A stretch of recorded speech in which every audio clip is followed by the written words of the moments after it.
Howdy folks, it's Johan, your favorite little ink blob, back at it today with some more Murders at Karlovmanor drafting. We've not been doing well, folks, but we've been having fun, and hopefully we're going to manage to kick that streak without playing Azorius again. If it comes around, of course we will, but hopefully we can branch out, we can figure out the other colors, and keep doing well.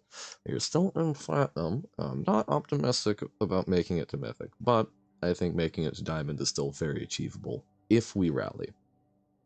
That said, I was thinking about how to do that a bit better, and while under normal circumstances I would get up and walk around a little bit, take a breather after a couple of good matches, not super entertaining for stream. So what I will be doing instead is doing a round of standard. Well, it's probably several rounds of standard, but basically after every loss we get in the draft game,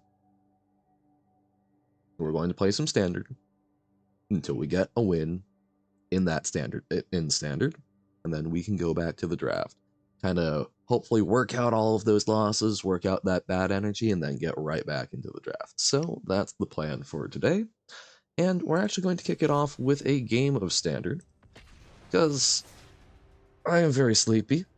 I need something to wake me up. Get those mental juices flowing. That sounds disgusting, but you know what? When you're streaming, you unhinge your jaw and words come out.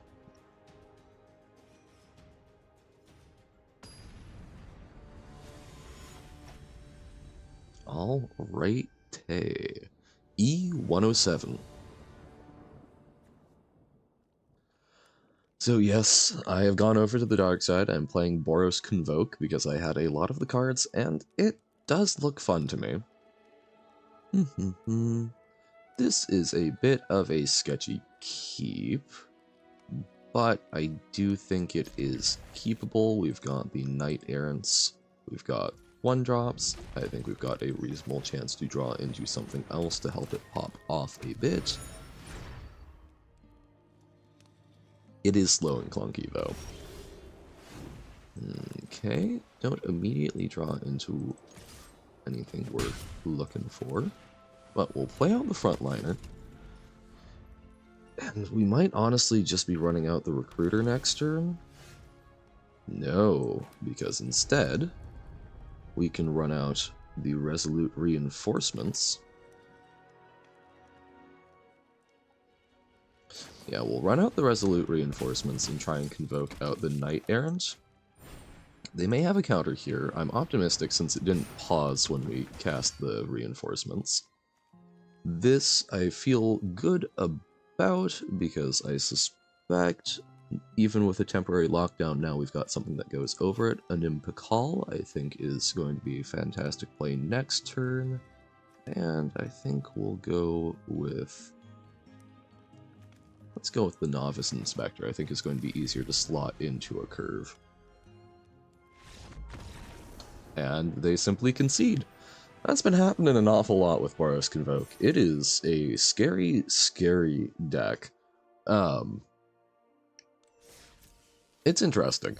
I'm still trying to figure out the best. I should actually take a quick look and show off the particular version I'm doing. Since our Murders at Karlovmanor drafts have not taken us into Boros, I don't have any of the Ward Leader's Call. And even if I did, I think that card is sweet. That's actually part of why I've wanted to play Boros Convoke, is that just looks like so much fun. I'm not sure it's the best thing to be doing in that sort of slot. I only had 1 Warden of the Inner Sky, and 3 of the Sanguine Evangelist, so we're working with that. But here's the deal. Case of the Gateway Express seems sweet. I've loved it in draft. It's a little hard to trigger in draft, but you've got so many creatures in this that it's fairly easy to make it pop off. It also acts as removal. In the mirror match, this seems to beat War Leader's Call almost every time because it lets me kill their threats while proactively increasing the amount of power. It's cheaper, it's easier to cast. The pinging, I think, is helpful for off of War Leader's Call. I think is sometimes helpful for getting through the last couple points of damage, but I think this might just be doing more of the things that you want it to do. Not sure. I do think the biggest argument against Case of the Gateway Express over War Leader's Call is End the Festivities, because this doesn't give you that extra toughness boost, so there are times where folks just leave you, you know, sitting high and dry with no board from a 1-mana Wrath. But it's something to tinker with. I've only been playing with it since yesterday, so still a ways to go. It might be something, I'm almost wondering, I have to imagine that End the Festivities might be like a sideboard card for some red decks. It might be something where if you're doing best of 3, you run Case of the Gateway Express game 1, and then you swap them out for War Leader's Call in the second match. Not sure. But now that we've done something, even if it was not a whole lot of turns, to get the brain going, let's get cracking. Actually, I don't know if there's any Krakens in the set, so let's get good cards, but maybe not a Kraken.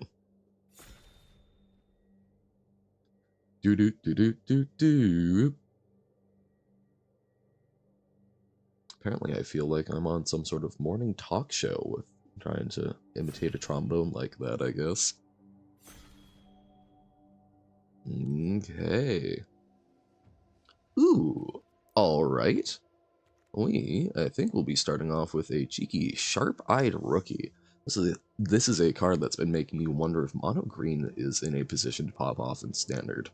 1 and a green for a 2/2 with Vigilance. Whenever a creature enters the battlefield under your control, if its power is greater than Sharp-Eyed Rookie's power or its toughness is greater than Sharp-Eyed Rookie's toughness, put a 1/1 counter on Sharp-Eyed Rookie and investigate. So, grows, attacks, and blocks, and can help you investigate. Is a fantastic engine for it. Love it a lot. Very happy to take it here. If we weren't taking that, Museum Nightwatch, Absolving Lamasu. I haven't really gotten to try out Whisper Drinker Vampire. I think it's probably good. Honestly, this pack has got a lot of good stuff. I also like the Eavesdropper and Sprite, but we're going with the rookie. So, what next? No fantastic green card to follow it up with. I do like Slime Against Humanity. Don't think it's what we're doing. It might actually just be the Commercial District, in case we do want... We're probably going to be able to pick up Riftburst, Hellions, and whatnot down the line. I kind of like taking Fixing just right off the bat. I'm not seeing a lot of good red either. Clandestine Meddler, I think, is great. Ill-Timed Explosion, I also think can be quite good, but I'm going to take the Commercial District and speculate on that. Tunnel Tipster, I really like. It's a bit of a non-bow with the Sharp-Eyed Rookie, I think, since a lot of our creatures we want to be playing not disguised. But I do think it's a fantastic card, and we're not always going to have both of them on the field at the same time, and it helps us ramp out to our big stuff. Connecting the dots could also be interesting, doing the sort of Bomac Courier thing, but this is the type of card that I think has a chance to wheel. But I think Tipster is probably overall better for us, and sticks to green. Hedge Whisperer I think is decent, but I have not had a lot of good cases for it. Rakish Scoundrel I've seen do some serious work. As the Vigilante I think is not bad. I've highlighted the Felonious Rage, partially because of the commercial district. I don't want that to be the main thing, though. Extracted Confession is fantastic removal.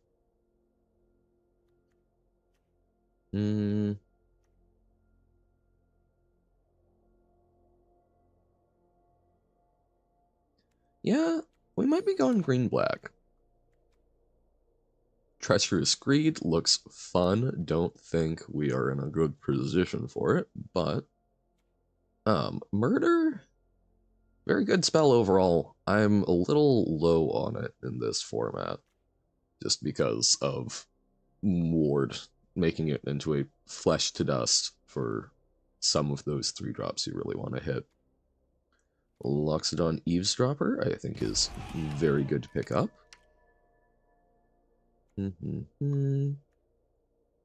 Confiscation. Tyler Haunch. No. Airtight Alibi. It's 1-turn protection that also becomes, gives it +2/+2. I think quite solid. Also, if we do end up green-black, there's a teensy tiny chance we open a Barbed Servitor, and it would allow it to become a blocker, which, you know, funny upside at the very... Well,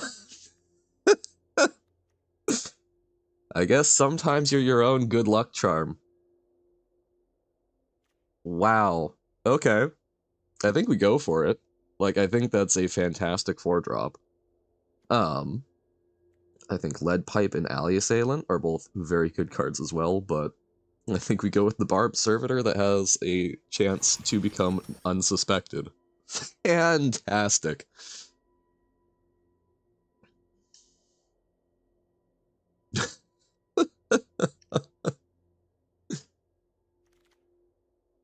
Okay.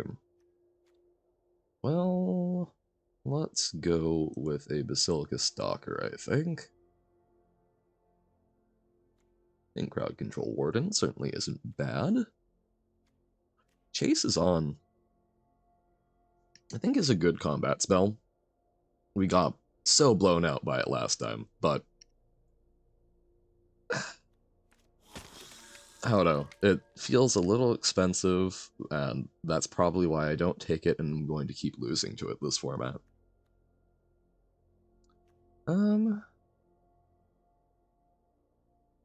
Don't know if we're going to run it, but I think we can take a Flotsam Jetsam. I'll keep it in the sideboard for now. Well, we can pick up our first slime. Eh. We're more likely to play the... We'll take the coroner. It's not a great high drop, but we can take it. And we'll take a little Gorehound. He's just a little guy. I mean, he's snarling and it looks like a vampire. Oh look, we wield the Rakish Scoundrel. So one issue that I am noticing with our Sharp-Eyed Rookie is that right now, we only have things that will trigger it once. We don't really have anything greater than 3 power.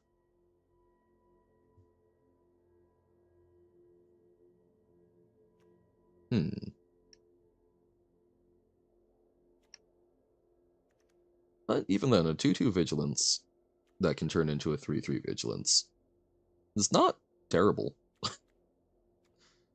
Really and truly. Oh, Cerebral Confiscation, we will happily take one. Reenact the Crime, I think has its place. This is not its place, though. Killer Among Us, I think, is actually quite fantastic.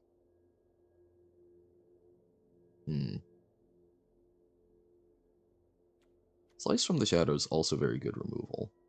We do not have... We've got 1 piece of removal right now, and I think I've been taking almost too much removal a lot of the time.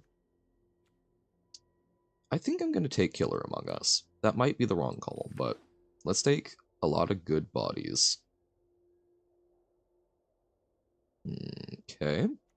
Rot Farm Mortipede, another 3 power creature for us.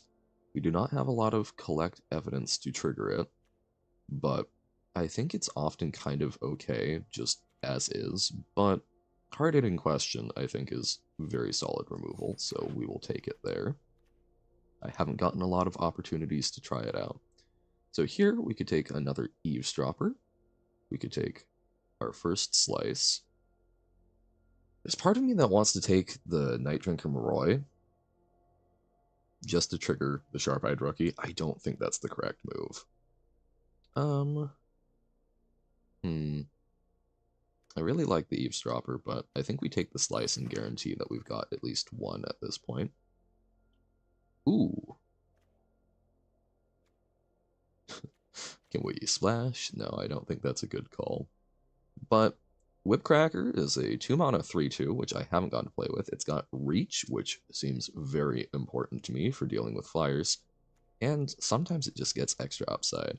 Would love to take the Tipster as well, but I think Crawl Whipcracker is a fantastic 2-drop, which alongside our Sharp-Eyed Rookie, I think having aggressive low drops, or at least high quality low drops, is very, very important in this format. That's part of why I think I do much better with blue-white than other archetypes, is because it's got efficient creatures for where it's at on the curve. Alright, so we could take a second Slice, we could take a second Scoundrel.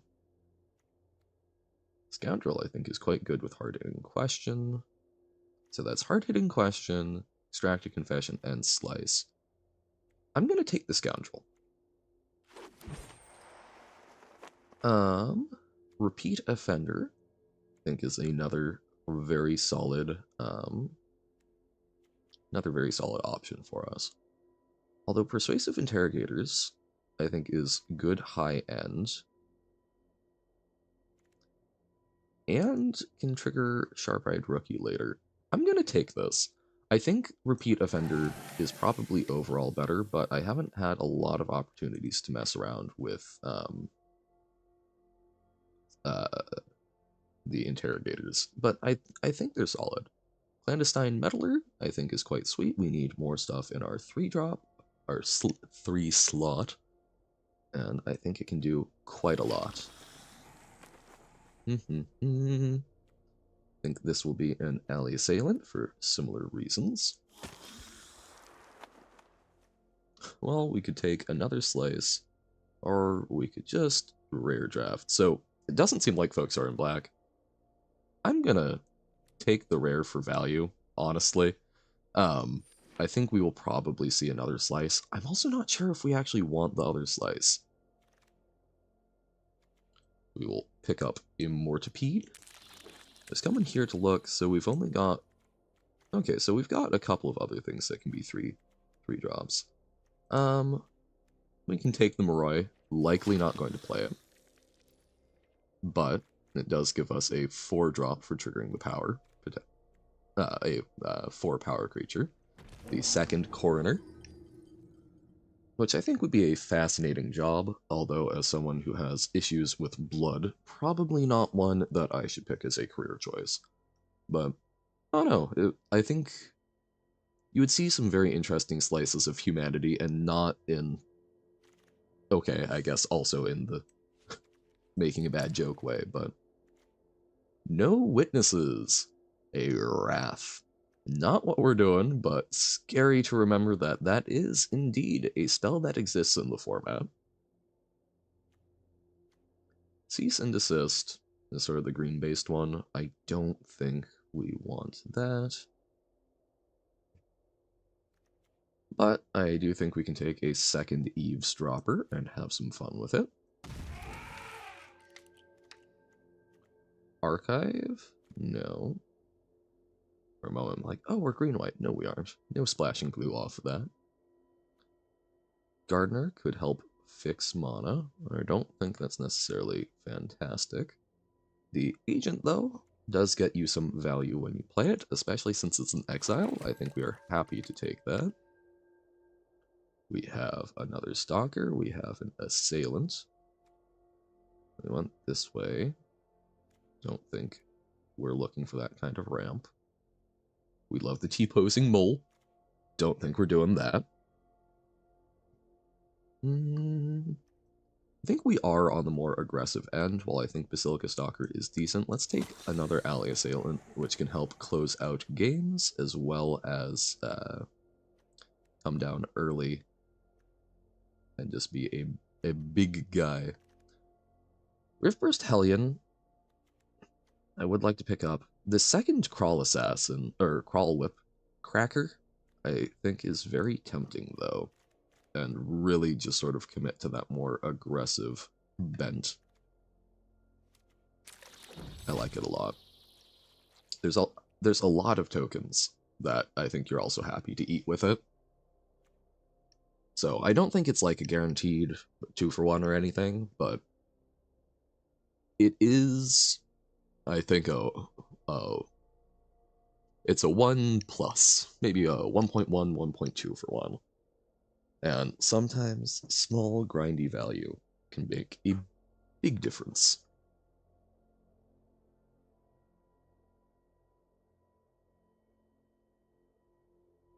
Keep forgetting, we've got that Barbed Servitor, which is fantastic. Okay, we aren't a breakout deck. We really don't have a whole lot for us here now, do we? I guess we could take the Macabre Reconstruction. Don't think we're playing it, but Molten Psyche. Oh. Well, we could take a Gorehound. I don't think we're going to play it. So, I'm going to highlight this. I'm also just curious. So, each player shuffles cards from their hand into their library, then draws that many cards. Deals damage. Ooh, interesting for... oh, what's the Grixis commander that everyone hates? That deals damage whenever you draw cards. Vengeful Creeper. Conspiracy Unraveler, fun card, but I think Vengeful Creeper is actually very good with what we're trying to do, so we will take it. And we can get a second one. I think we will take the second one. I don't know whether or not we're going to play it. Is it Nefala of the Vast? No, that's Nefala something and Kalia of the Vast went in my head. Grixis. Commander, lose life, draw card. Ooh, okay, draft. Nothing really for us. We're most likely to play the Cease and Desist. Don't think that's what we're looking for.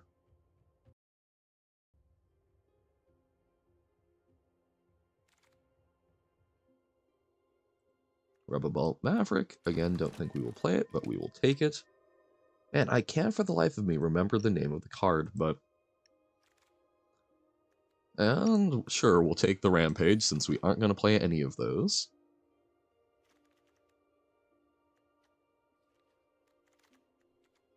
Case of Pilfered Proof. So no one's in Detectives, I'm taking it. Wow, okay. So I think we're set up. We need to make one cut. Not the land, but we have no reds. We didn't pick up the Riftburst Hellion, unfortunately. I think that's fine, though. I do think having that more aggressive stint is going to help us. So I think our main choices here are, do we play the second Creeper, and do we play Flotsam Jetsam? Both of which have a more aggressive effect on our deck. A more long-term effect on our deck, I suppose. More staying power in the late game.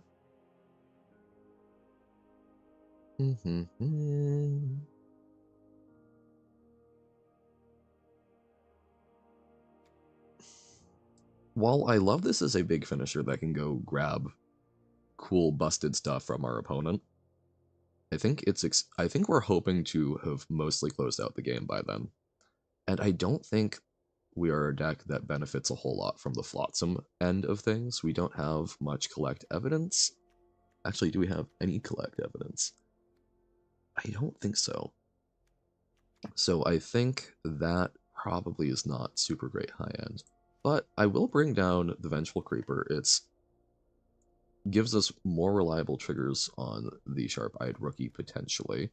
So I do think I'm going to put it there, so I'm looking at it when I decide what to cut. So we have 3 pieces of removal, 1 piece of hand attack, which is kind of sort of removal, just not when you need it most.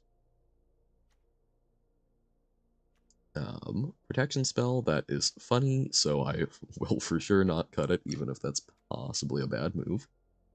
And a Killer Among Us, which I think is just a good 5-drop, essentially. So, if we were to make some cuts, I think something from our 4 slot, like Rot Farm Mortipede,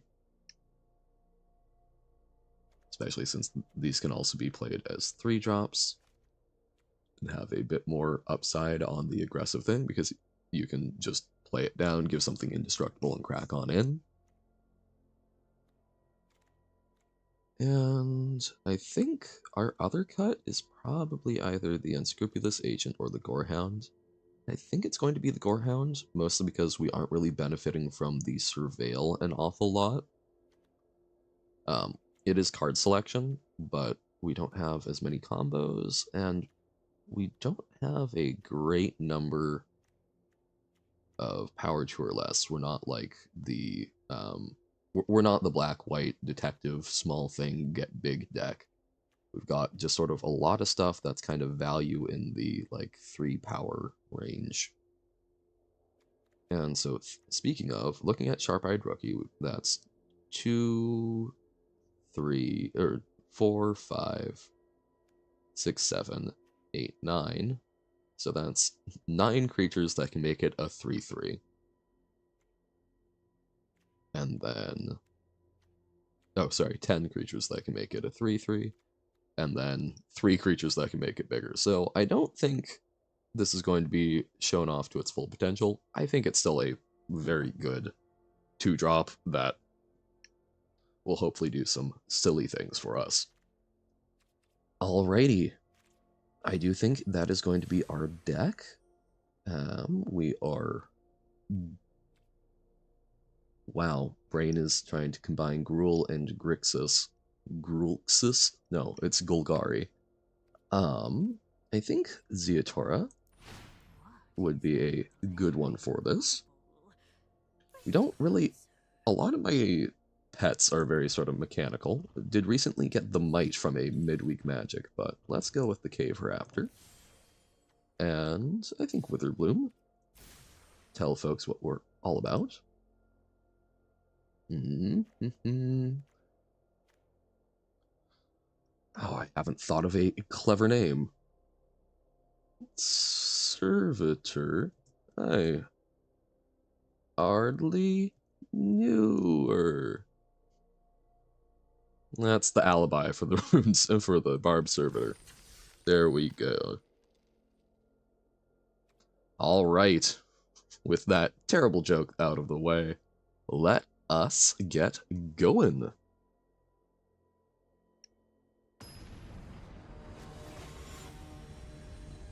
Biff. Oh no, I just want some ground beef.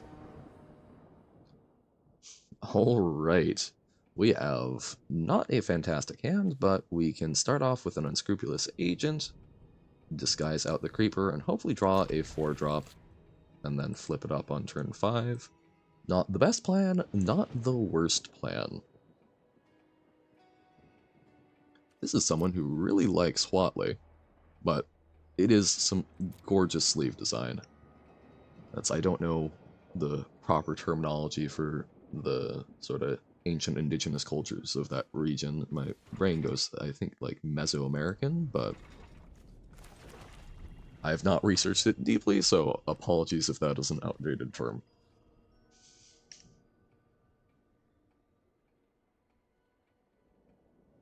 So I don't know a great deal of the history of that area. I know little bits and pieces about some of the fantastic city building that they were able to do, but we'll run out this Unscrupulous Agent, make them exile something, hopefully a difficult choice.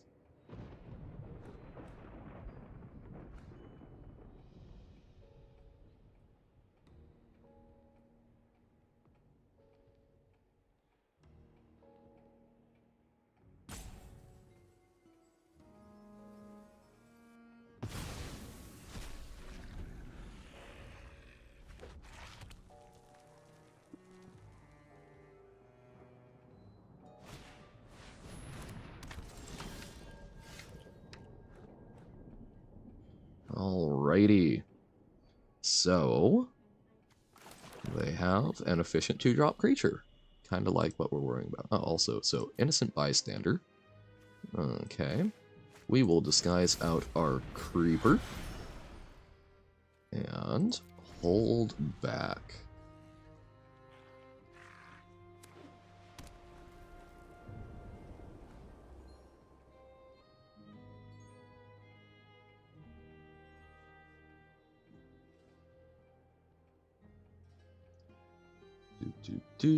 Thinking opponent.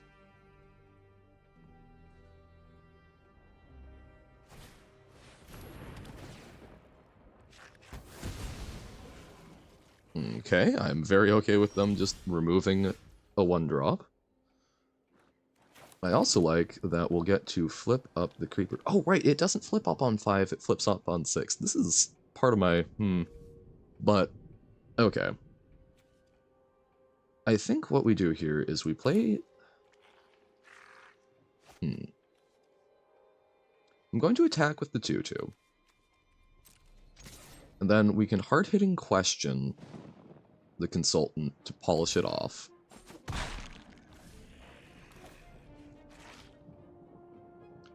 It is just a punch, but yeah, we'll do that. And then we run out the Sharp-Eyed Rookie. Next turn we get to Killer Among Us.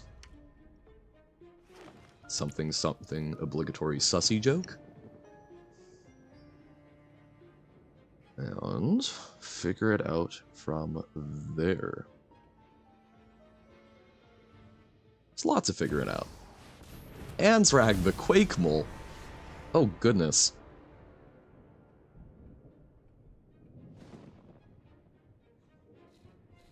Okay.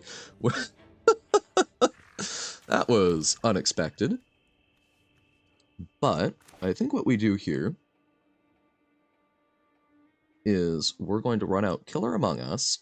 We're going to make a bunch of little potential chump blockers. But we're going to put this on human and attack in with the Sharp-Eyed Rookie and just pop it off. Yep, we will trade... Oh, shoot, it's as a sorcery.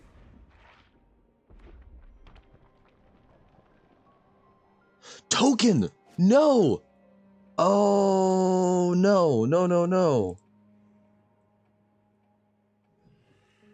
Oh, read the card, Johan. Oh, that's so bad. Otherwise, we could have... Oh, man. Well, I feel like an idiot.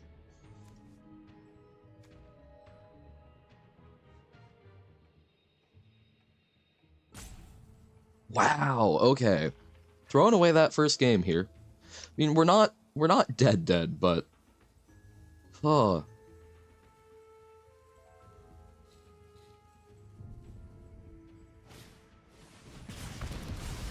Okay, good to know. Only the tokens.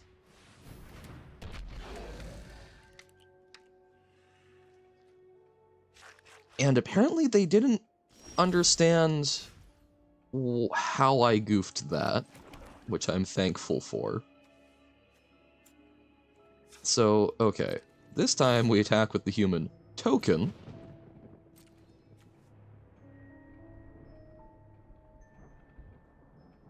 Now do you know which it is?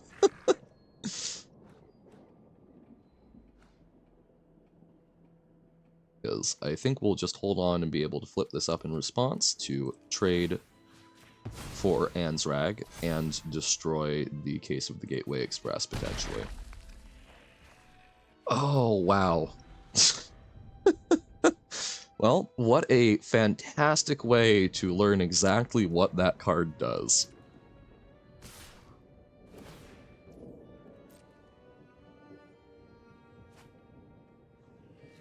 Okay. Feel optimistic about this block since they pitched a land card, so they're going in blind.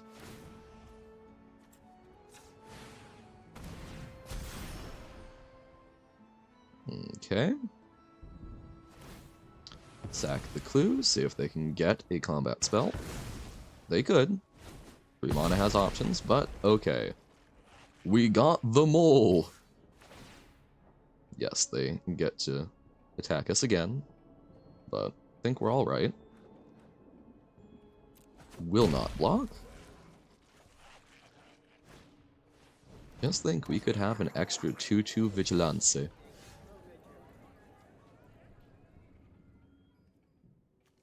Okay, I think we attack with the 4/4. See if we can get him to block. And then I think we just hold on to the Extracted Confession. Alrighty. And so we can hold on to this. This will potentially make it a 4/4 better blocker if needs be. Or we can, I think, just crack it next turn and beat down. So they are filtering hard. I do think we block. Okay. Tin Street Gossip. So yeah, that's why you hold on to the Extract a Confession, because now we can actually collect away and hit it. First let's crack the clue, see what we get, make our 4/4. Alley Assailant, I think is great, but I think we just want to get rid of the 4/4 and bash on in. Hard-hitting question and Killer Among Us, let's say. Sacrifice your Gossip, please. And then we can attack with our 4/4s, one of which gets a stay back as a 3/3 blocker. Oh my... I think we are in a decent spot, especially with this Slice from the Shadows in hand. So, made a very silly mistake, but are surviving.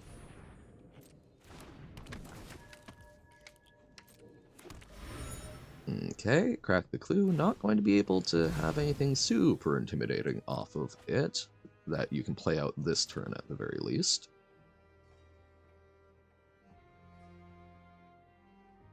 But I do think we will... Okay, they will wrap it on up. I do think that there is a good spot to morph out the Alley Assailant.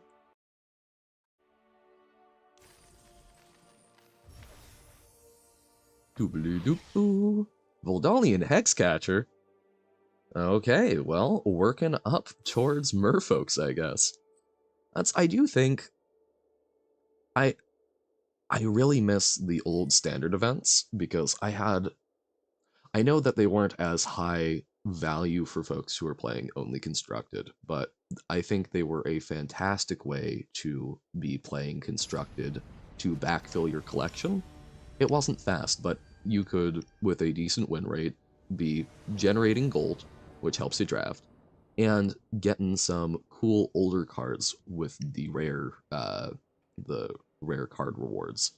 I do think that the daily ones you get do help out. I do love the midweek magic ones. Helps slowly but surely get you some stuff, but it's a lot more of a grind, you know, getting all your daily ones. So here we have a 2-drop 3/2, and we've got either morphing something out or making it goofy in combat. I think this is a actually good hand.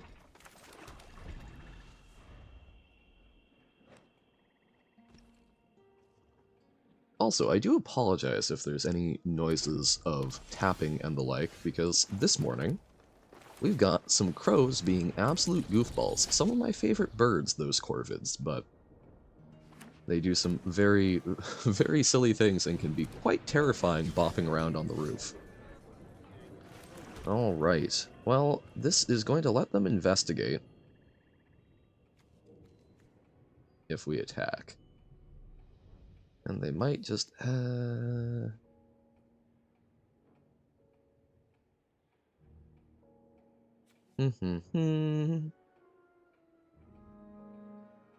So we could get aggressive here, make a 5/4, and kind of go all in. There's not a lot of things that could block that, but they could just potentially bounce it. They do get to draw a card, but alternatively, it really slows us down. So I do think we're gonna Gonna rumble, we're gonna get silly.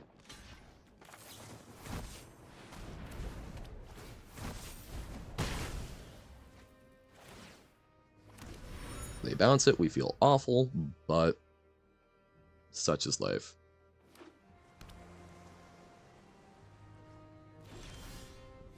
Alright. We rumble in, see what they've got for us. Okay, I feel a lot less bad about that. Counterspell, or just crack the clue? Cracking the clue. I like it.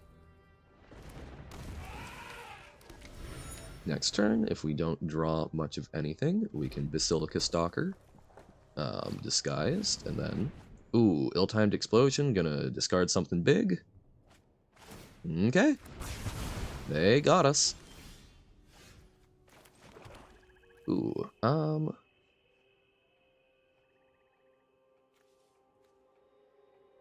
okay, I think in any case, we're cracking the clue this turn. So let's see what we get.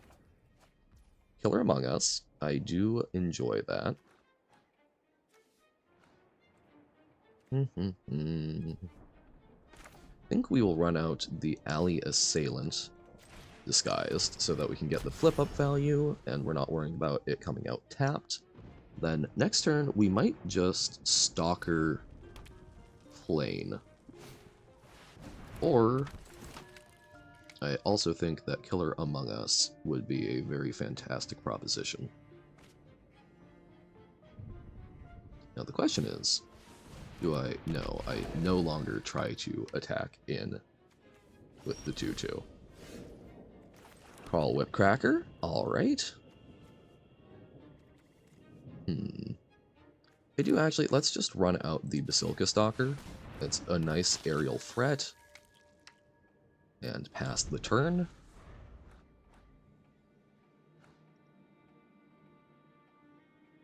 Got some removal for it. Tapping it down, okay. Not the worst. I can abide taking 5 this turn.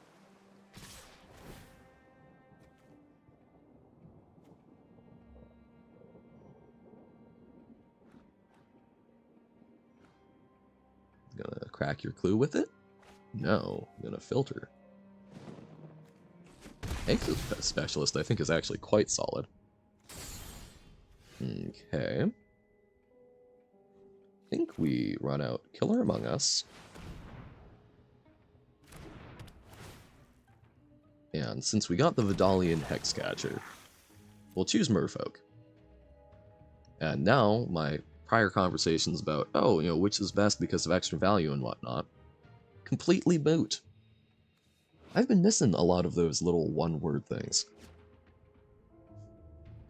I have also recently, after the huge, I don't want to say faux pas, but my huge misplay with the Incinerator of the Guilty, which was coming down just to not having full control on and not quite getting how Arena does that, apparently. I have been looking at Judge Academy, hashtag non-spawn, and working towards being a rules advisor, because I think that would be fun. Might eventually try judging when I'm in a spot where I can actually interact with the double ill-timed explosion. Really? Really? Oh my... Well, I'm not sure what you're supposed to do against 2 Wraths in Limited. Although I think we're kind of doing it. Double ill-timed explosion. This, folks, is why I have no clue why that first person passed the first pick, ill-timed explosion. We did pass at second pick. It's a good card, but we were trying out some other stuff, but Wraths in Limited, quite good. Tap down the Whip Cracker.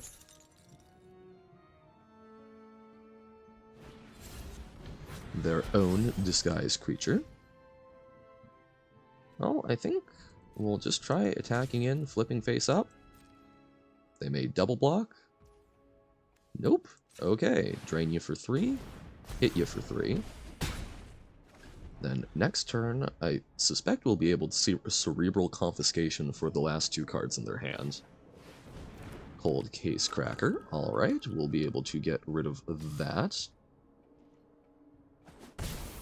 Unfortunately, we will not be hitting the last 2 cards in their hand. But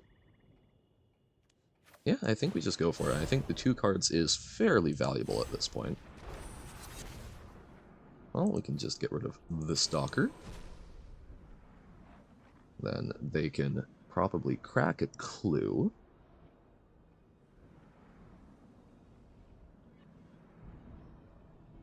They have a response. Oh, can this get unmorphed? I don't know the blue-red ones very well. I guess it could be an exit specialist? Ah, they're making it bigger so they can sacrifice it. Interesting, so kind of 2-for-1ing themselves. We get their last 2 cards, let's see what they've got. I'm happy to get those out of the hand. And we will attack with just the 3-3 so that we can leave our 3-2 on defense. Alright. We get rid of it either way. So that did slow us down, but I do think was overall the right call. I do not like that they have a disguised creature and they get another card draw here. But we are in a better position than we were before the Cerebral Confiscation. Gear Drake. Okay. I'm not sure. I guess our big 5/6 creature could be decent. I really wonder what this is. I think attacking in, we just trade for their unknown card, and then we start getting beaten down in the air by the Gear Drake. So I think we hold back. I don't like it, because I think we need to be aggressive to try and kill them, because they are in a more advantaged state, but I think we're just on the back foot at this point. I think we're doing fantastic, considering that we got double Wrathed. But I think there's only so much you can do in that situation.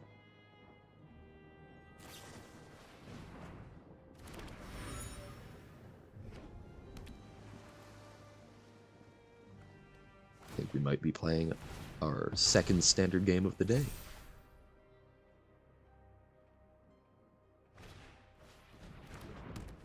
Okay. And now they can make a 4/4, so we can't block it. Yikes. Not great. At this point I will try and take the block. No. Okay. I will not try and block that.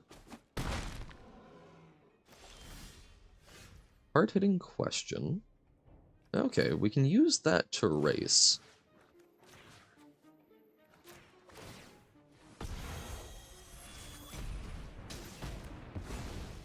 What was it? Mistway Spy. Interesting, okay. So now they probably keep the Gear Drake back on defense. I guess a Slice would be helpful, but we really need some more proactive stuff. Well, okay, if you insist. Can't be countered. So I think we just go as big as possible, prevent any growth.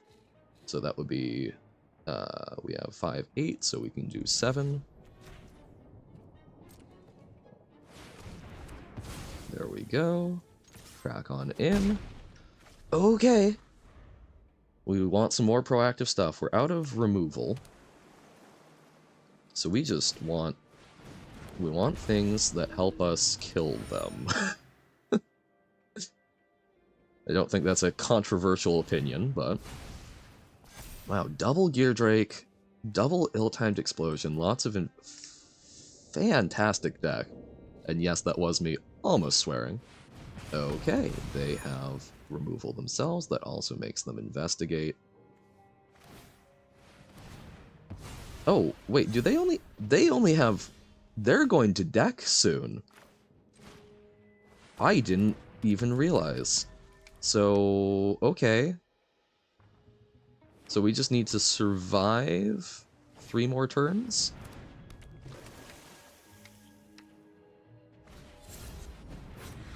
That might be a big ask.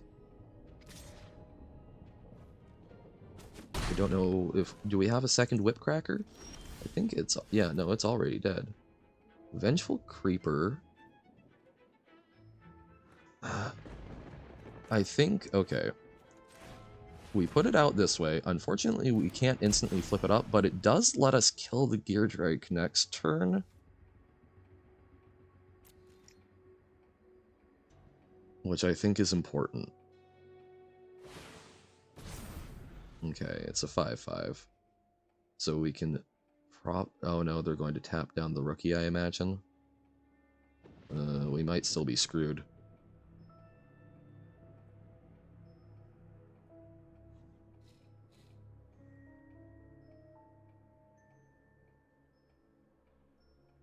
Two more turns. We can survive. Okay, okay. We do that. We have a chance, because if they don't kill it, we flip it up, we kill the Gear Drake, and then we've got a 5/5 blocker. Oh shoot, but no. No, I think we're still just dead.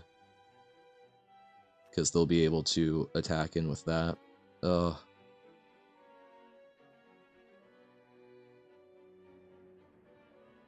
Yeah, we needed to draw... We needed to draw a 2-drop there.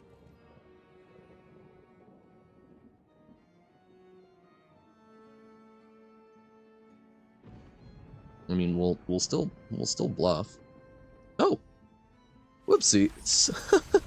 Howdy, Cholera. Apparently, I didn't have the chat open. That's the benefits of 2 monitors now. I can actually see at least over there. So howdy. I'm doing pretty well overall. I think we've just lost this game, but we were running up against two ill-timed explosions. Oh, did they exile the other one? Yeah, double ill-timed explosion, so... I think we did pretty fantastically, considering that now we get to destroy their Gear Drake. They had something to tap down / remove that. We didn't draw the 2-drop. We had them down to 3. They are at 0 cards in their deck. We recovered amazingly from double Wrath Unlimited.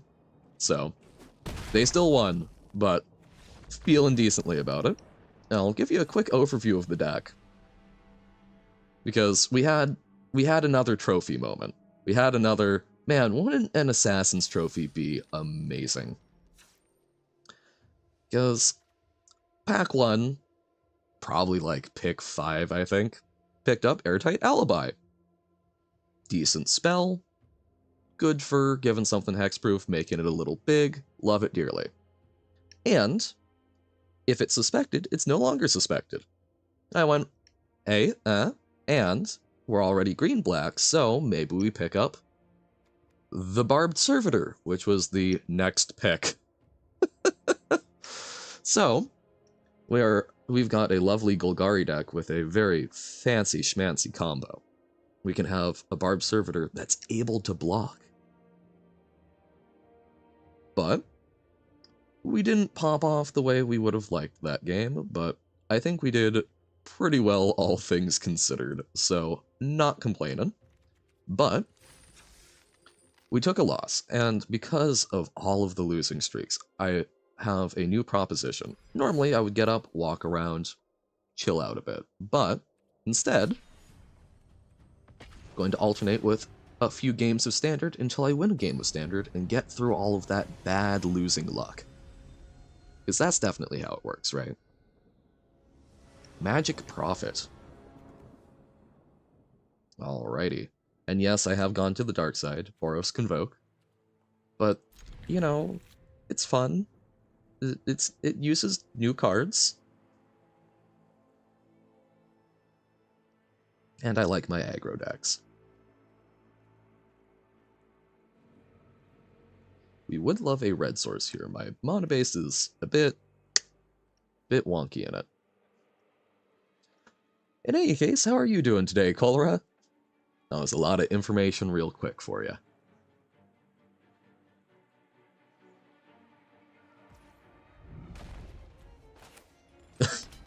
I know. It's just, it is my style. Glad you're doing good. That's important. Probably a bit worse seeing someone play this horrifying deck, but...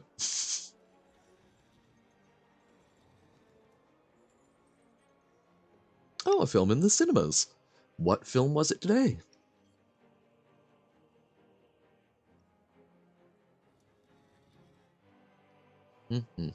Opponent is thinking.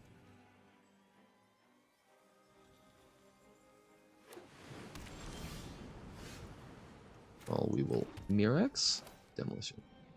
Oh, Boy and the Heron. I have heard that name, and I couldn't tell you a gosh darned thing about it.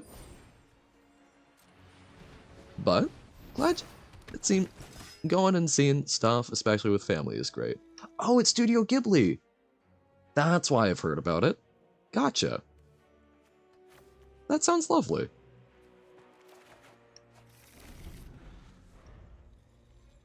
That's Ghibli. As someone who has been exposed to a great deal of weebiness, I probably should have watched more Ghibli than I have. Just a lot of it didn't click the couple of times that friends tried it. Yep, of course, no more lies. Still think we're kinda okay, even with a temporary lockdown. Yep. Our Knight Errant survives.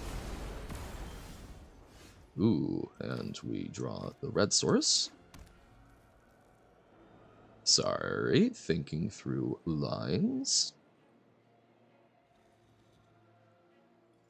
I think we try and set up for next turn, because even if they Wrath, we can then Resolute Reinforcements and then Recruiter, so I think we'll do Warden and Voldaren Epicure.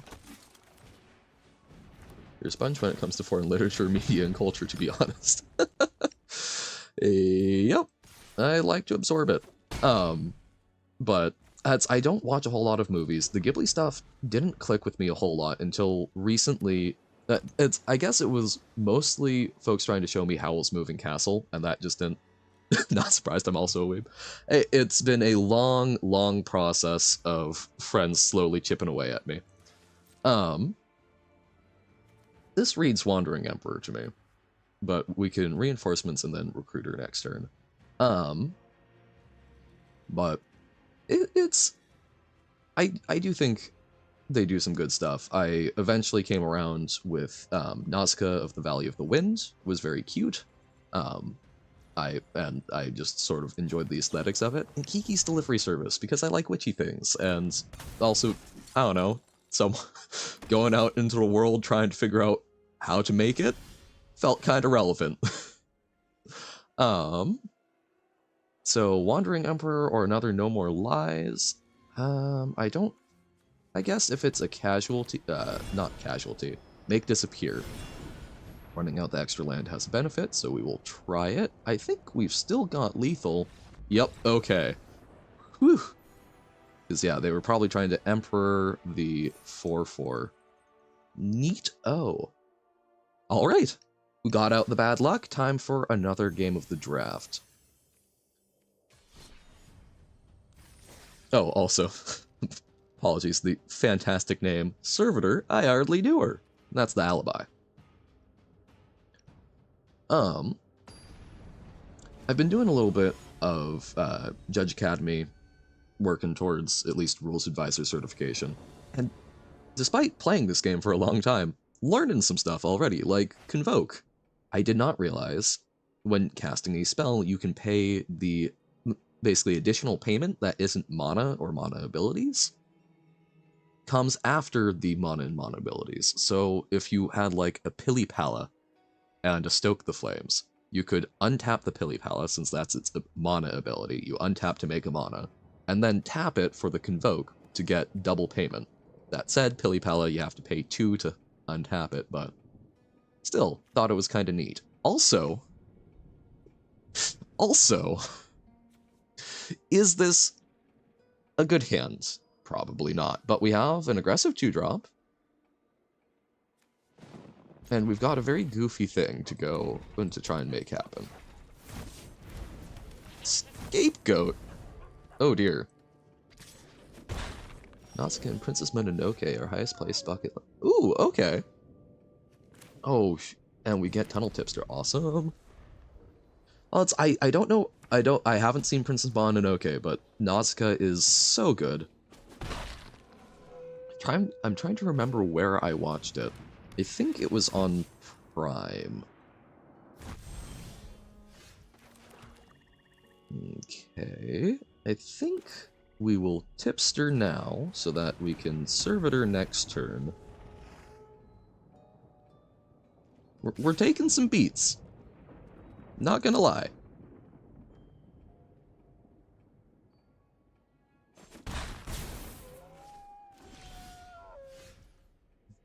But they missed the land drop. Okay. So we take another, probably 3.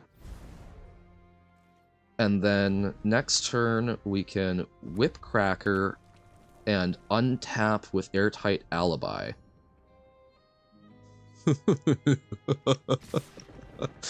Okay. Okay, they hit their land drop. Unfortunately, the Barbed Servitor does force life loss for us. But like we're doing it. Okay. Swing in. Draw a card. Slice. Not bad. We will run out an extra blocker, and oh no! Whatever shall we do? So the Servitor, to make sure that it can't block, when it enters the battlefield, suspect it, and then whenever it deals combat damage to a player, draw a card and lose a life, and then whenever it's dealt damage, target opponent loses that much life. I think it's a very, very good card for, so we could save the Whip Cracker here. I do think we genuinely just want to get them with the Servitor, because that's also extra life loss.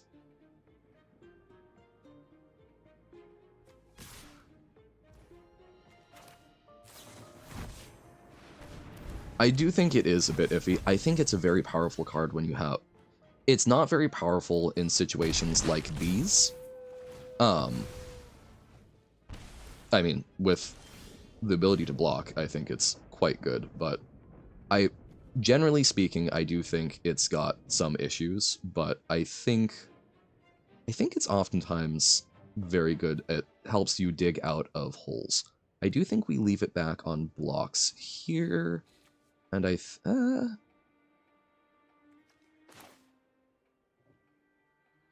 yeah, I think I'm going to Eavesdropper.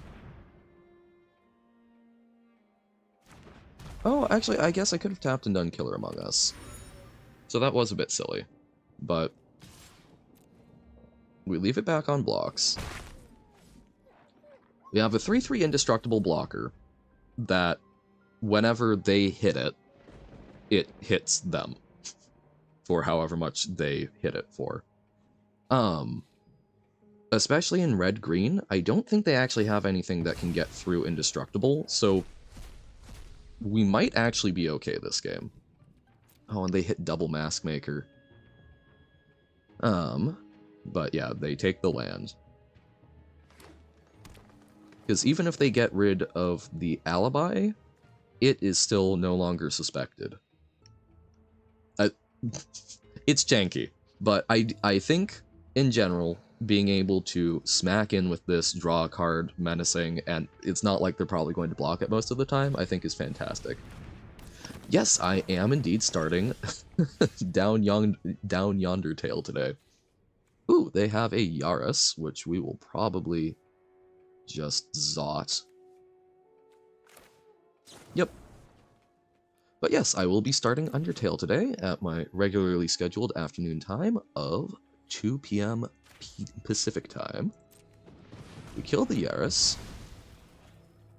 And we will not attack. Like, we probably could, I'm just nervous. Especially since this could just get through for a free 2 if we did block. Or if we did attack. We will see. It's all gonna be vibes. Because just I will sort of go as it's probably gonna end up mixed because I want to play it through the first time and have that experience because I don't know the difference between a genocide run or not. I know pretty much nothing about it.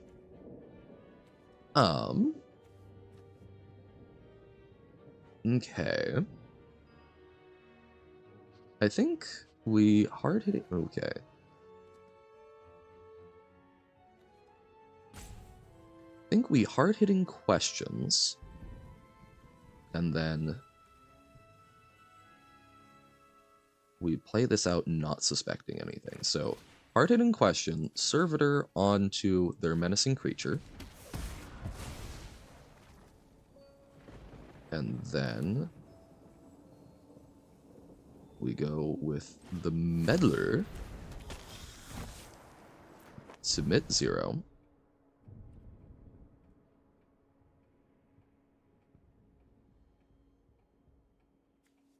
And no attacks.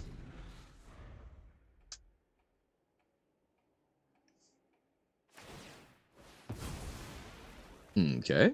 Sack it, crack it. Draw a card. I'm being very conservative with my attacks here. We are at 8, and I think we're in a very solid position, so I do not want to give that up. That said, at this point, I feel comfortable attacking in with the eavesdropper, because we can then play out a persuasive interrogators. And I think the servitor on blocks is very, very solid.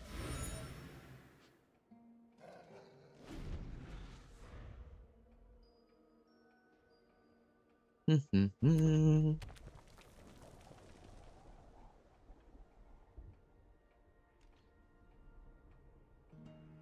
yeah, then next turn we can probably attack in with the 5/6.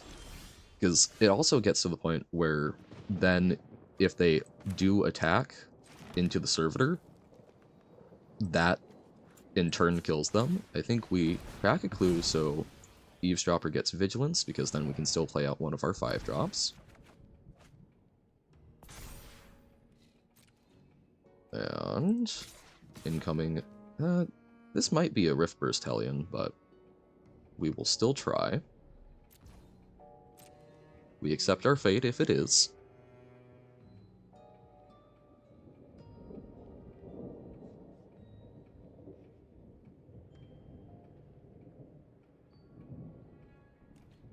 What have you got, Sierra's Yodai?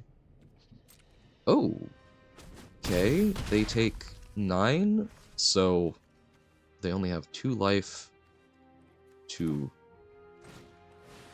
So, if they don't figure out a way to tap down the Barbed Servitor,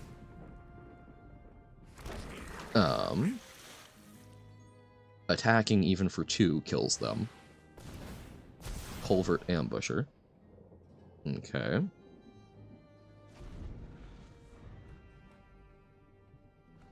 Interesting that they didn't try to eat the eavesdropper. Even if they give it a whole bunch of trample and whatnot. So here we'll...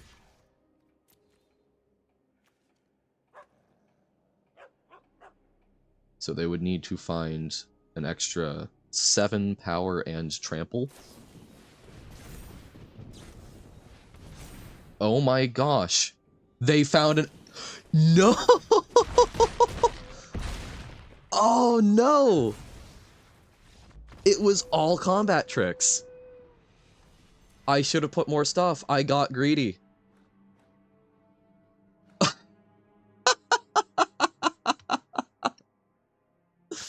Yeah, I guess there was no reason for me not to put more blockers on it. I was just thinking that it wouldn't then deal... Oh, man. I needed to block... So I needed to block with my other 3 drops under... Oh, wow. Okay. Wow. I got. Good for them. I assembled my Tron and it was not enough.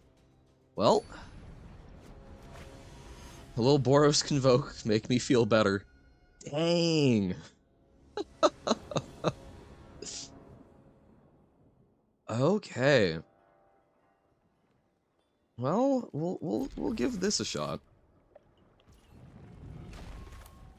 Throwing away games. I got cocky.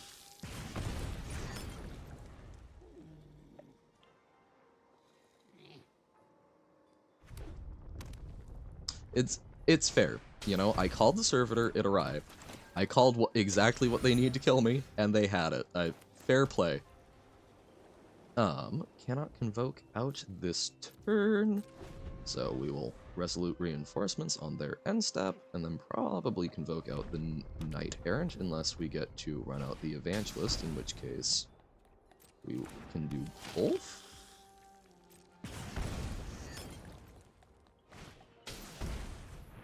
So, come on, untapped land.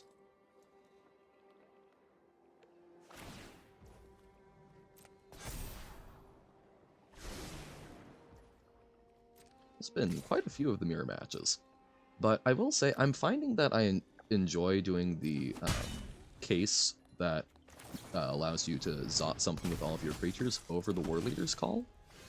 Oh my goodness. Mostly for the mirror matches, because I find that being able to kill something is often a lot better than just having the extra toughness. Well, let's take an Inimpicall and Imidane's Recruiter. I will also say I have not seen a lot of them running Inimpicall, so... Lancer je nosfer se sauvin. I have not a clue what that means.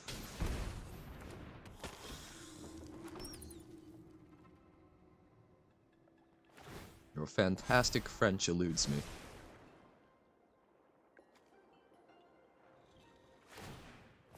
Okay, well, that gives me... It's just broken French, gotcha. Goodness. Oh, that's right. We don't have the... Not having the red source has gotten me quite a few times with this deck, because I do not have fantastic, a fantastic mana base, but maybe we draw a mountain? No. Okay, so we are going interestingly here. I think I attack with everything. Actually, hold on. So, we attack there, they block, it trades, which is not terrible. Just run Mana Confluence. Ayy, would if I could. Although I don't even have the rare wild cards right now. Tragedy and woe. So this will take them down to 4, and they have to trade their 4/5, which I think is actually a pretty good spot. They could Recruiter us in return. 7. They survive at 1. Okay. Which pretty much guarantees us the win, just about, by going wide enough. We draw a red source. Okay. Because, like, yeah, even if they recruited there, we could put out some blockers. Fantastic. Okay, so we're doing well in Constructed. We just need to not get too hubristic. Oh, another Larcenist. Love it. Need to cut down on my hubris in draft, apparently. Man, we had that game. I did not expect triple combat trick, but that's why even when you are feeling confident, you don't you don't overdo it. Don't get too cocky. This is a rough hand. We're on the draw. We don't have a play until turn 3. I'm going to mulligan. This is markedly worse, but if we draw a green source, I think we're okay. We drew a green source. Okay. I think today the game is handing me luck just to test whether or not with wheel we squeal, enjoy, oh boy, lest the days grow shorter as we found her. Lovely poem. Wheel and squeal. I do love wheel as a word, especially in contrast to woe. No wilds of Eldraine for me, please. Crime Stopper Sprite. Post-combat. I'm offended.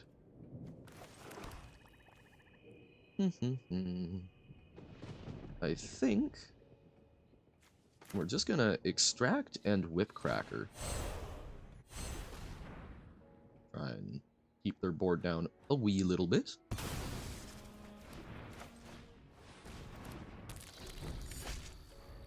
I don't think we actually trade with the whipcracker here,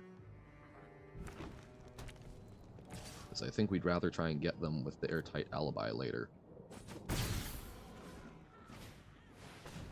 Hold a case cracker. Alrighty. Well, let's swing in with the 3-2.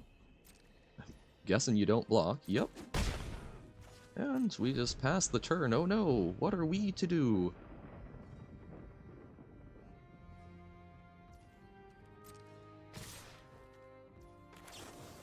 Hopefully kill something. They might counter it.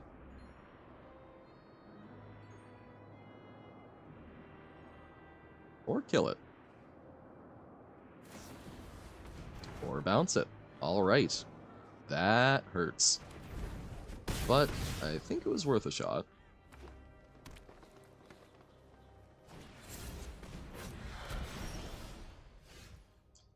We are in a bad way. We kinda needed that.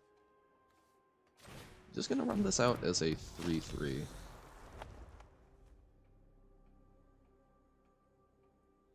Life Drain could be useful long term, but we don't necessarily get to, so I think just having the extra ground blocker is going to be important. Or something to sacrifice.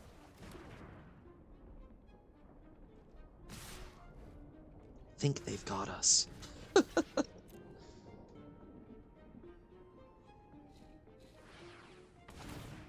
Nervous Gardener, okay.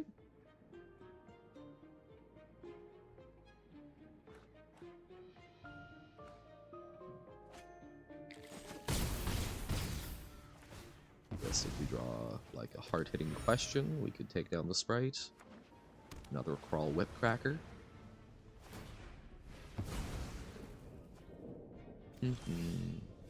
Okay, another Crawl Whipcracker might keep us alive.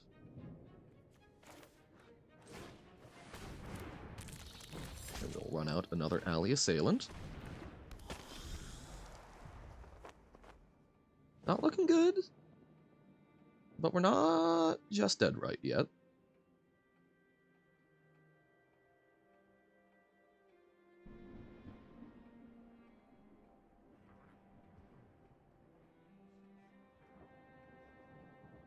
I can't...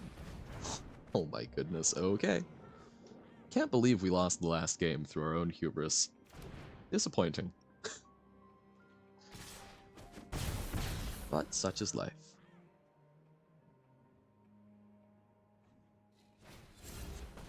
So we would love a 3-drop? No. Okay. Do you kill us, opponent?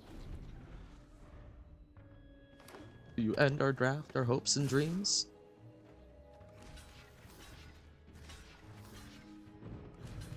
I think we kind of have to just block there. Okay, they do trample over for exactly lethal.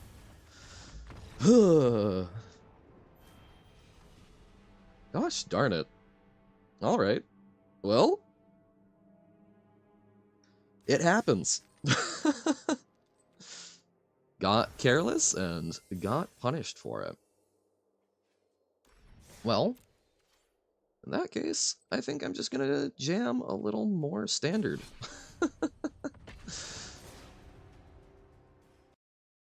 Jam standard for another little bit, and then wrap it up. We'll update the stream title. MKM draft was lost to hubris. Now we convoke in standard to soothe our woes. Yes, the gems do be dwindling. Can't be chaining my almost infinite like I have other times, since I'm just doing real bad this time around. But we're learning, we're having fun. We got to do the thing. Yeah, we lost, we had hubris, whatever. We got the airtight alibi on the servitor, so you know what? Loving it. That said, I'm playing distracted because what I should have done there last turn was run out the Epicurean in case we got the Gleeful Demolition.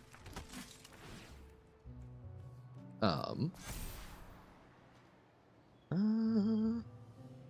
think we're okay without the Murex. Because then you can Gleeful Demolition off of the 1 red source. Okay, if they're spending their turn 2 zotting that, feeling alright. Because then we Epicure, Convoke out for 3, which is kind of the golden one. Completely whiff, ouch, but we've got a 4/4, which is kind of hard for the red deck to deal with. And next turn, we can zot something of theirs. Not the Feldon. I think we actually just take it, because I don't really want to trade anything there. Phoenix Chick, alright. Ooh, lovely. Lethal Demolition, make even more 1/1s. Gateway, kill the Kumano. Because if I did that to Feldon, I'd be drawing them, or impulse drawing them 7 cards. Okay, there we go. I do think I'm a little surprised that with the amount that Wizards playtest stuff, they didn't end up doing something like a Soul Warden to sort of combat the ridiculous amount of tokens in Convoke. But I don't know, because I don't think a Soul Warden would be too nutty. There is a lot of good stuff for black-white life gain, but who knows? Keyboard Warrior. Alrighty. So we get Inspector into okay, we can make it work. But yes, the gems do be dwindling, Cholera, so there is a chance that I will need to possibly stop with my drafting spree and just do some more constructed days, at which point I will try and find some slightly more interesting decks, perhaps, or just get really, really good at this Convoke deck.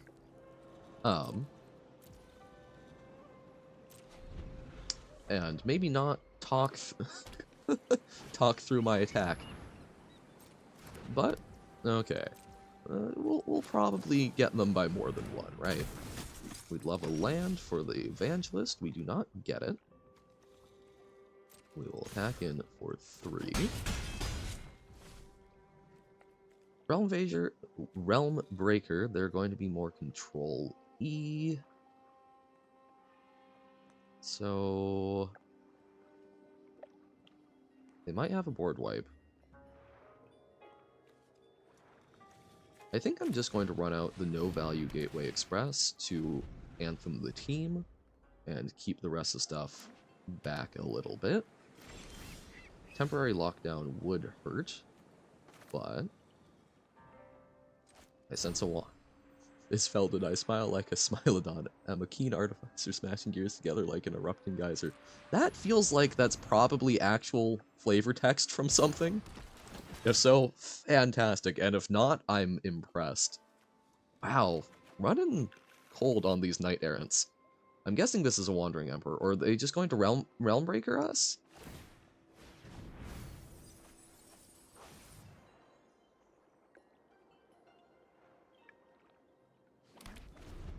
A Smilodon. Oh, I guess a Smilodon is a dinosaur. Do they have Smilodons in Magic? There's the rat that we were pretty sure was coming. The Evangelist.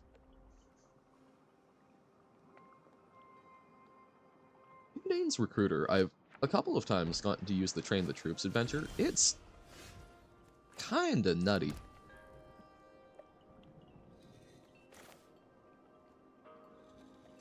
Smilodon is another... Oh, right, not dinosaur. Do you know why I was thinking dinosaur? Because I was thinking, the Ice Age movies. Oh, goodness.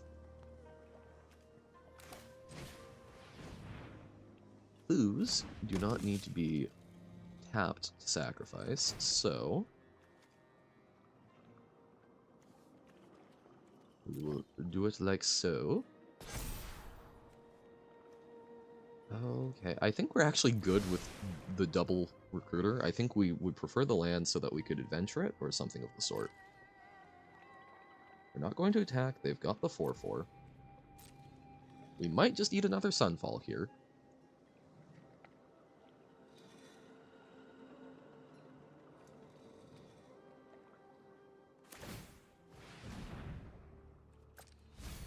Very control-y. I do like getting the frontliner in the bin.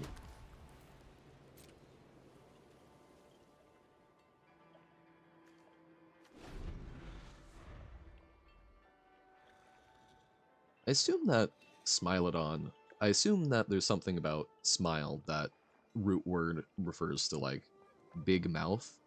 Just thinking about, you know, what a smile looks like, and, my gosh, the second Sunfall. What smile looks like, and, you know, big teeth.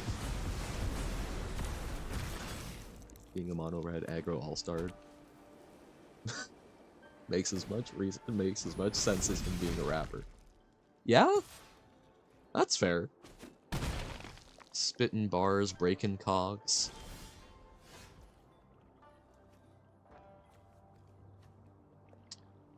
I think we probably lost this game.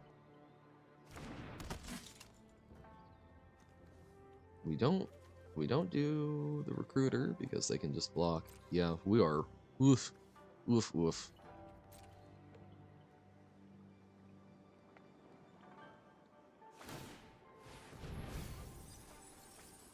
So, Sunfall, good reason to hold on to the cases, but I think even if we held on to it, then we just would have been playing out these frontliners and made a bigger incubate token.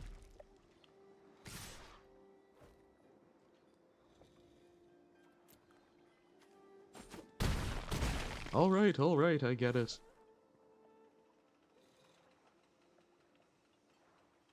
Because, yeah, even, like, yeah, we couldn't draw Lethal Demolition and get big with that. The Mindbreaker. Well, there's that Demolition I was talking about. Because, yeah, we couldn't do that and Imidanes. So, let us scoop it on up. Turns out, control? Still control. But considering that last night I was at Platinum 2, George Harrison, Here Comes the Sun... all what? Or Gorge? When redeem when we suspect a Sunfall is incoming. I'm... George Harrison... Oh, music... Right! Oh my... Again, me being terrible with names. I was thinking Harrison Ford. I was trying to figure out some sort of Indiana Jones thing. Yes, here go that could be fun. As I do need to look at figuring out some of that, since I think that you can only really do that once affiliated, but I think there's I need to play around with the Twitch API and just trying to do some stuff. Try and make some fun stuff myself to make chat a little more interactive and whatnot. No! I was like, there was a song. There was a song by the Beatles, and I couldn't remember the title, and I could have gone back and looked at it, but for some reason I didn't. I will be listening to that right after stream then. Fixing a hole. I'm even gonna search it up right now. Fixing a hole YouTube. There, it is in my tab, so I will actually remember it.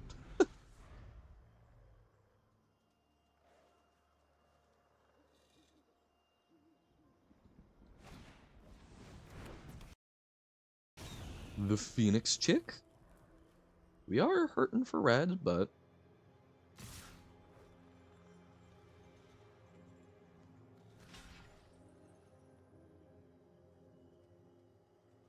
Okay, so they can block that and kill.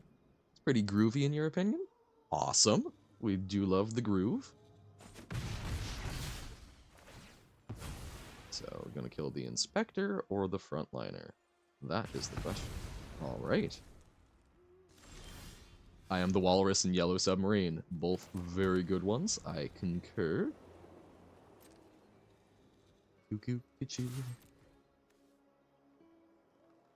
I do really need to go and rewatch the Yellow Submarine movie. It's fantastic. You want to talk groovy? Man, it is a trip to watch. Okay. Double bat.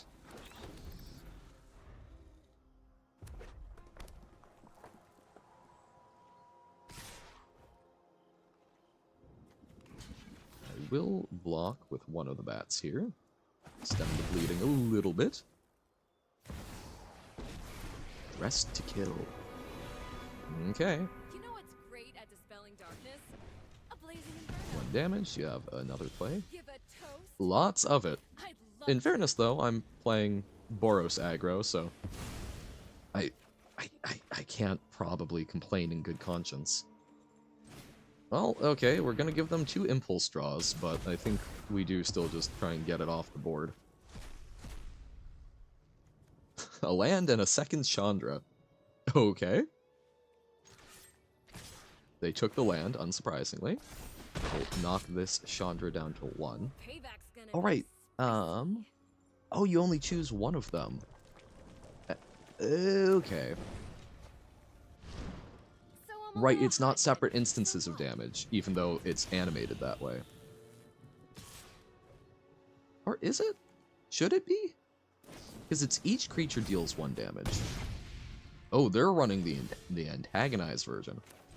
Ooh, Battlefield Forge, gonna hurt. But I do think we do a Nympakal. And I do believe that she triggers Case of the Gateway Express, because it doesn't care about creatures that... She cares... this cares about creatures that have attacked, not creatures attacking. Oh, I did the wrong order for that resolution. Whoopsie. Angel Fire Ignition for life gain? Possibly. I don't think I have a whole lot of Angel Fire Ignitions, and I don't know, it might be worth it for the burst. Life gain, I do think, is also a reasonable call for it. Uh-oh. Play with fire? Am I dead? Yes. Second lightning strike. Okay. It's an interesting thought. I need to look at Angel Fire Ignition again. I think it's kind of attacking on a different axis than we're really looking to. Angel Fire. Do I have... Okay, I do have 2 of them.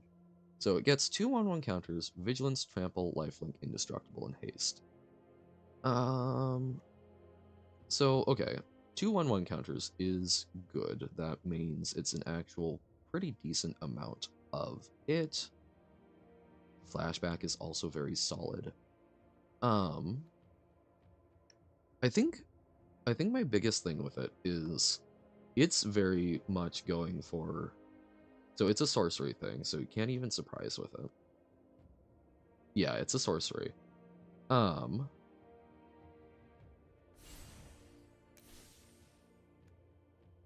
Yeah.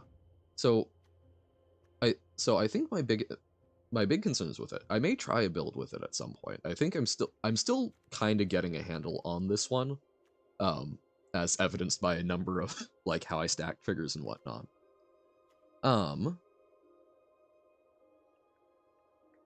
I do think there is a world where this gets played. I could also see it being a sideboard card potentially for it to bring in for the mirror match to get some life gain. But I think Knockout Blow as an anti-red hate card. Okay. Oh, right, because that's the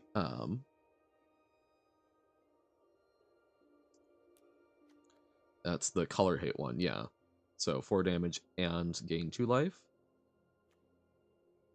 Yeah, I think that would be good sideboard tech. I'm typically running best of 1. I should try running best of 3 at some point. I just am typically kind of strapped for wild cards, so I often go with best of 1 just to avoid that.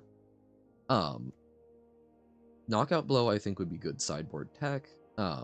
Angel Fire Ignition I think could also be good sideboard tech. I think my biggest issue is that it doesn't get hit off of Knight Errant, which makes it notably worse. We only have 8 cards, or we only have 8 non-creature cards, which I think is a fairly reasonable amount. You're going to hit a lot of the time, not quite as much as the mono white humans deck, but you still hit a lot. It's pretty good. I think diluting that further is not necessarily great, and I'm not sure you want to cut the... Yeah, it might be a bit much, but it's really good for restocking the hand, and it's actually, this is kind of a really good anti-red card, and a lot of times, just being able to put down a 4/4 on often turn 2 or 3 can really shut down a red deck, while also digging you for more cards. I think I would probably end up cutting Gleeful Demolition, a few copies of that for either for other spells, because I think the cases are very good in that they fulfill 2 roles. The War Leader's Call, I would like to try that version at some point once I have set completion. I think the Animpa Call I've been enjoying is sometimes a little slow, though, so finding something else for that. I think Regal Bunicorn is what a lot of people are doing, and I think it's quite solid. I think Animpa Call fits better with the Ward Leader's Call version, but at that point, they're both kind of occupying the same mana slot, so it's a bit less good. Yoshin Frontliner, I've been pleasantly surprised by. The Cleric. The one that gains life. Lunarch Veteran, or, is it Lunarch Veteran? Yeah, Lunarch Veteran. I think is solid. You can get a fair bit of life off of it. It could be a decent sideboard one. My biggest issue, this is when I was earlier talking about like a Soul Warden. I have seen some decks running it, I think as just sort of because they've been running into a lot of Boros Convoke, trying to do it to fight the mirror match. It hasn't often worked out super well for them. It does slow down your plan, but you can just deal with so much damage. I'm finding that Boros Convoke is a deck where it can survive getting Wrathed because of the hand refill, sometimes. But most of the time, you are just trying to play out, vomit out, don't worry about holding back, because you can put out so much damage, be so aggressive, that not much else can manage it, Because the Lunarch Veteran, even if you're pumping out the amount of tokens that we are, it's only going to be 5, 6, 7 life before we're at the point where we probably kill you. And oftentimes you're better off just getting an extra blocker out, doing something that gets you 2 creatures or whatnot. Or just a creature that you can block with. I don't know. I think it's good. I think if it gained life for every creature, so that it was also triggering off of our creatures, or I think if it's triggering off of everyone's creatures like a Soul Warden is, I think it would get there. Lightning Helix, I have thought about that. I've seen that run a couple of times. It gets that life gain component, like you were talking about with Angel Fire Ignition.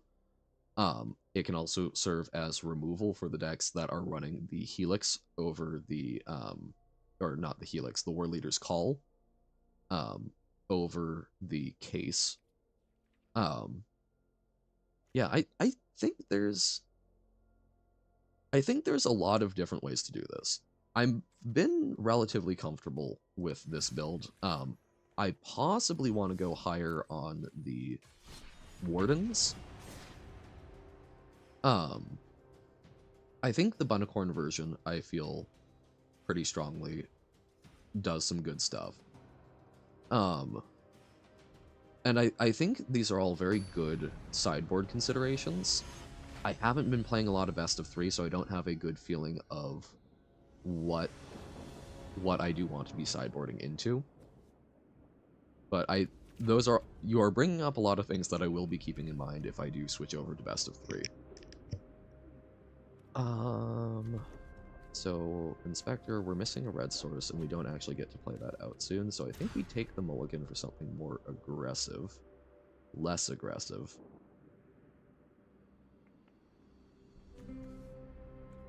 I'm gonna go down to 5.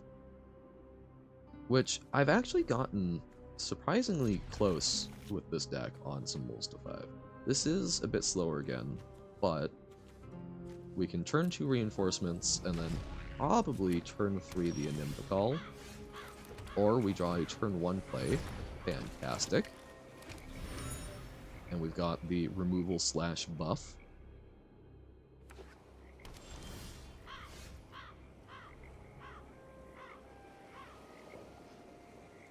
It's not as beneficial, same thing with the Inspectors, except they are really good for getting the Gleeful Demolition, and that 1 damage ping, I think, has been fantastic a number of times. There are a lot of times where I find myself not actually wanting to tap the Warden, even when I do have it. Like, it is a powerful card, I'm less up on it than some other people, I think. I think we're going to end up... I think we pitch Case of the Gateway Express here, which feels a little awkward, but we don't want to ditch the land, and we're playing this turn. And that pretty much empties our hand. They could Path of Peril us, but a Nim would survive.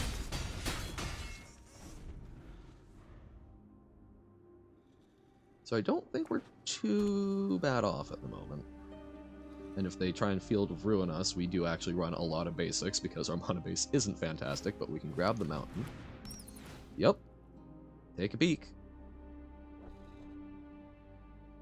And we can dig more with the clue next turn. Okay. We still got a wide board. So I'm going to run out the plains. Tap double plains, because Auto Tapper loves tapping the pain lands. And we will kill the bat. And Anthem our team. And worry about like an Aclazotz.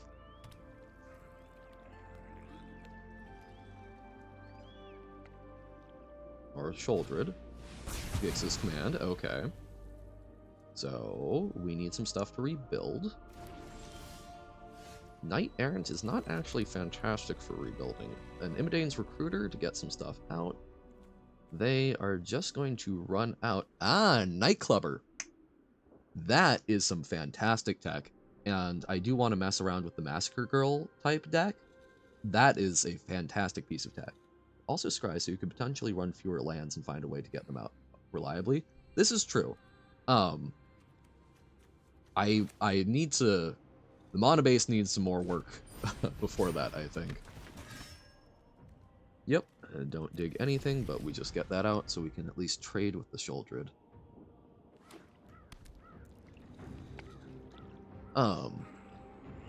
No, that's...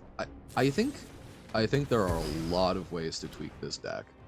And like, I've been loving the case of the Gateway Express. It just, if you're doing this rather than the War Leader's Call, it just dies to Nightclubber, right? So there are a lot of considerations. It's a very powerful deck. It's also a deck that I don't know what the best version is, but these are all very good points.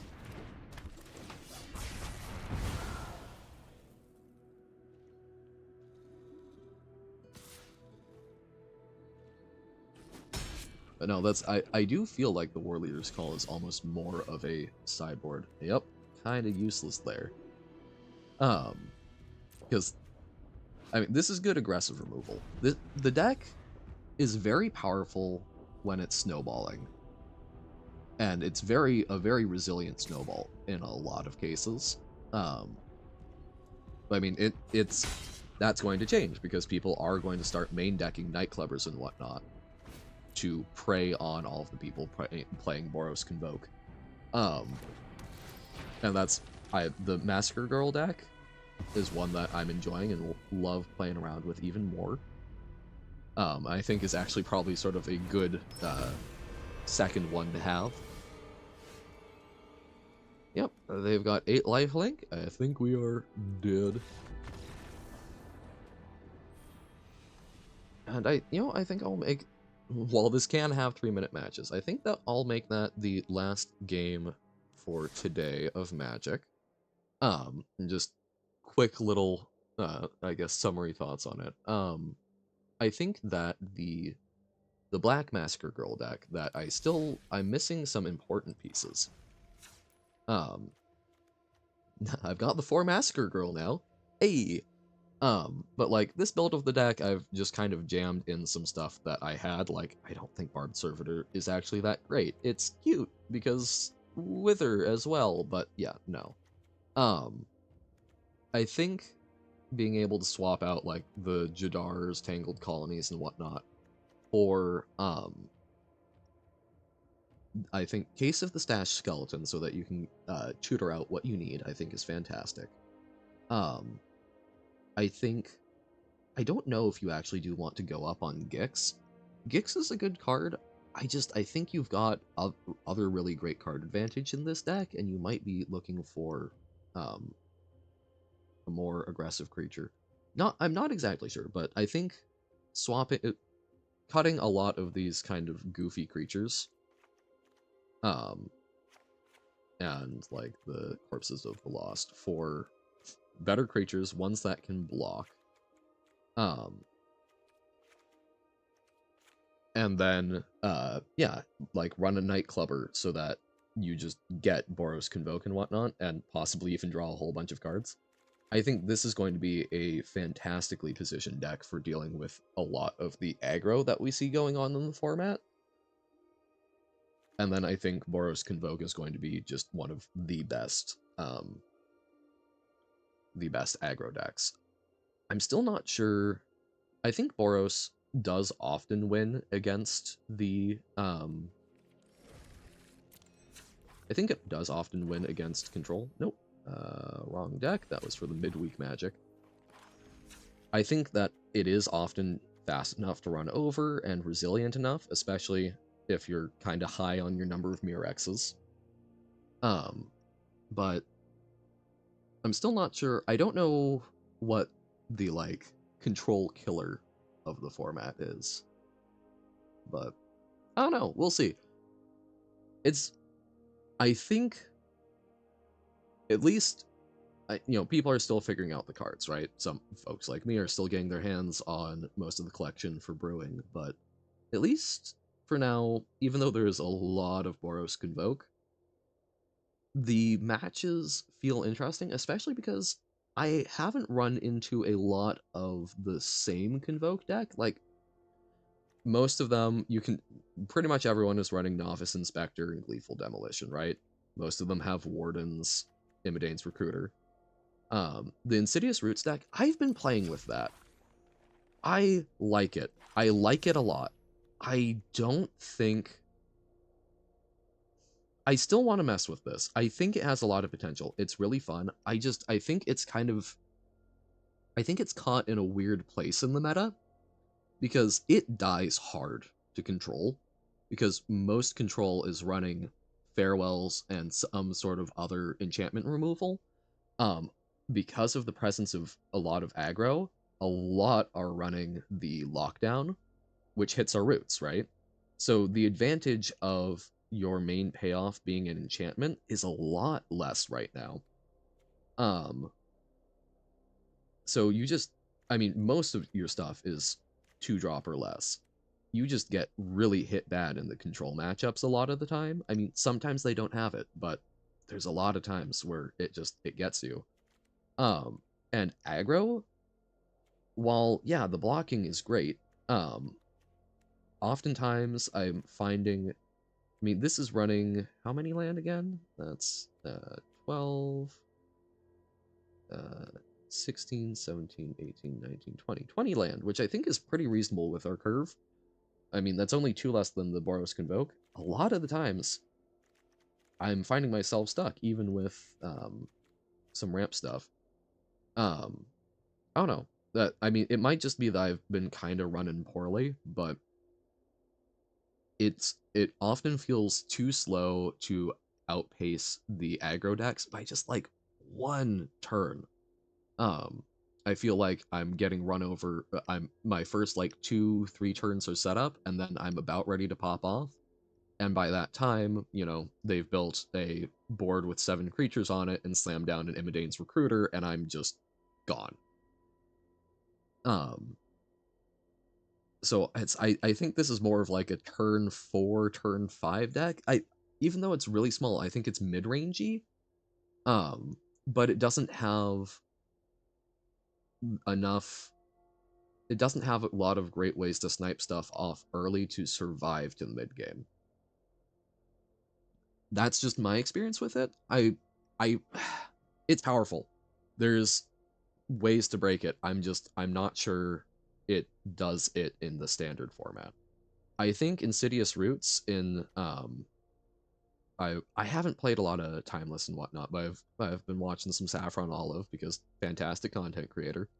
But watching some of the stuff he's doing with like Necropotence and whatnot in Timeless, I think there's some potential, because like Insidious Roots,